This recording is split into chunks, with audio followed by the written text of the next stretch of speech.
Yo, this is the Scarcity Studios YouTube channel. Please don't forget to like, comment, share and subscribe. And our sponsors at Alpha Claims and Hire Birmingham, the leading and best accident management company. Get a replacement car anywhere in 1 hour. Now, it's really good to be back. 2 days off is the longest I've ever had since early 2018. I had some massive technical issues that I had to sort out, but I've ensured that it will never happen again.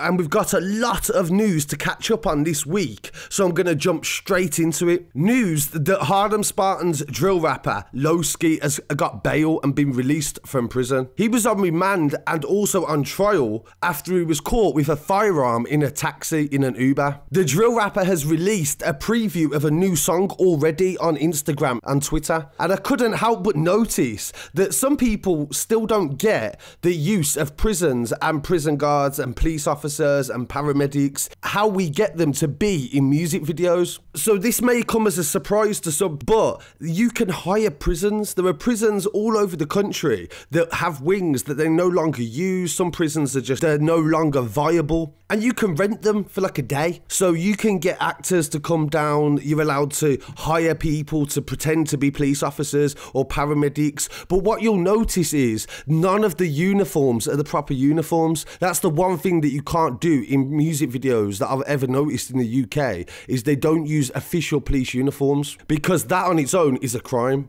That's how these new music videos get to look so good and similar to the Americans with the quality, because like movies, there are sets all over the country that you can use to make your videos better. Loski's release, it says the UK drill rapper is one of the top UK drill rappers. He appeared in court charged with possession of a loaded gun that was small enough to fit into the palm of a hand. Loski's 20 years old and his real name is Jara. He had a string of successful hits and attracted millions of views on YouTube and other social media platforms. The prosecutor Ken Miller told Croydon Crown Court on Thursday that O'Connor lives in the Kennington area and was a member of a South London gang called the Harlem Spartans. They said he was in a violent dispute with a rival gang called 410 or Angeltown in Brixton. He said that despite moving from Kennington, O'Connor had maintained contact with gangland figures in South London. O'Connor was charged with various offences related to the possession of a firearm, one with intent to endanger life and possession of ammunition. He was stopped by police in April of 2019 while travelling in an Uber towards Willesden. He then booked the taxi in a false name. The cab was searched and initially nothing was found,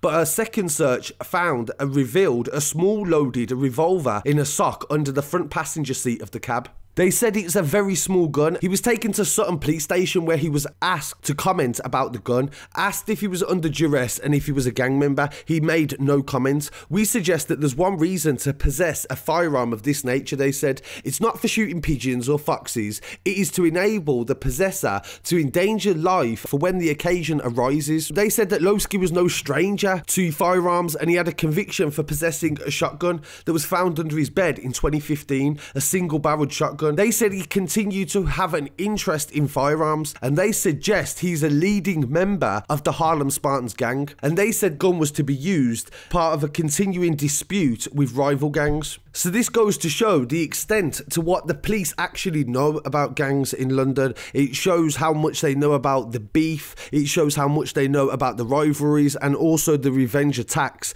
that occur so much. So in regard to Loski's case, being as he's going to go on trial, the prosecution went ill during the trial, so they have to redo his whole trial. So we're not going to speculate. We're not going to talk about anything like that. We're just going to talk about what the papers have said and what has come out as fact. So it's good to see him back. I hope he can get on track and try and get as much done as he can before his court case, and I wish him all the best with that court case.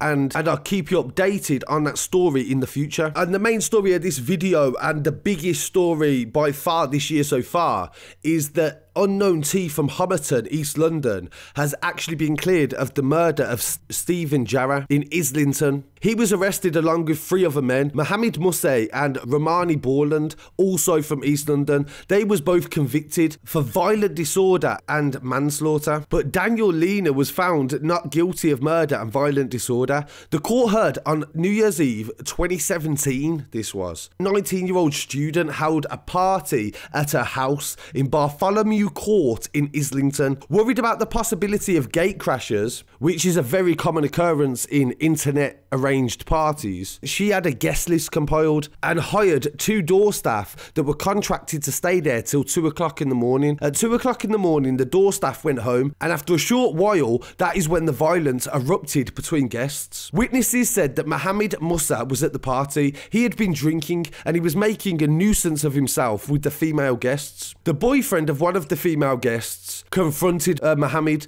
and a fight broke out in the kitchen. A number of people became involved, including Steve, who was also known as Carlos. Witnesses told the police that Mohammed had punched Steve and Steve had punched him back. Although Mohammed had started the trouble, there was no evidence he was involved in Steve's murder, as witnesses told the police that he had left the kitchen prior to this fatal attack on Steve. For this reason alone, he was charged with violent disorder and not with murder. The fight descended into a large brawl in which bottles were thrown and weapons were produced. Steve had apparently slipped and fell to the floor, where he was punched, hit with pieces of wood from a broken shoe rack, hit with a machete, stabbed twice in the chest and once in the arm. Both the stab wounds that entered his chest pierced his heart, and he died at the scene a short while later. At the time of the murder of Steve, who was from South London, he had started studying piloting and engineering at Hertfordshire University. Post-mortem examination revealed the cause of death as the stab wounds to the heart. Witnesses told police that Borland was involved in the attack with Steve, along with a third man who was 20 years old but only identified as the letter B. I will explain why he was never named.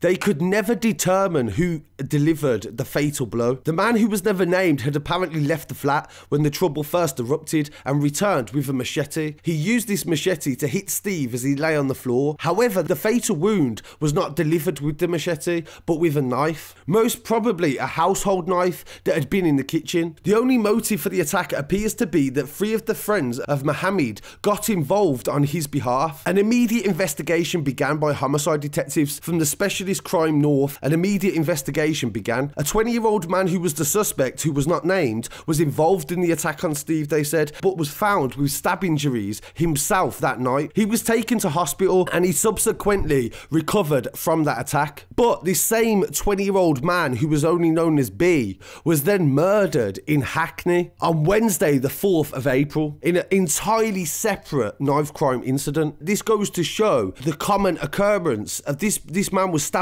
at least twice before he died in 2 separate knife crime incidents, and that is why his name was never revealed in this case. A search of the flat found 2 kitchen knives with Steve's blood on it, and the machete also had Steve's blood and DNA from man B, the man that died in a separate incident. Mohammed was arrested on the evening of the 1st of January 2018. Borland and Daniel Lena, aka Unknown T, were arrested at their homes on the 4th of January 2018. All admitted to being at the party, but all of them denied stabbing Steve. All 3 were bailed before being released under investigation in November 2018. Numerous witnesses were interviewed, and as a result of their evidence, all 3 of them were charged. And Mohammed, Musa and Borland were both convicted of violent disorder and 1 of manslaughter. So what a terrible loss for everybody involved. Stephen was just starting his new year. He just started a new course. He was trying to better his life and get further. And the last thing that his family would have expected to have woken up to that day was to find out that their son, their brother, their cousin had been murdered. And all because an argument at a party, and because people are disrespecting each other and people are not conducting themselves in a fair and respectful way. And this has taken up 2 years of Unknown T's life. He has been in and out of court worrying whether he's going to get sent to prison for murder, all because of decisions and choices that somebody made in this party. But right now, Unknown T is cleared of all involvement, so I'm happy that he's able to try and pursue his career and to achieve the success that everybody believes he's destined for, and the same with Loski as well. So I really want to hear what people have to say on both of these stories, and please pay your respects to Steven as well. I'll be back again shortly with a load more news as well, so please don't forget to turn on your bell for notifications. Thank you, peace.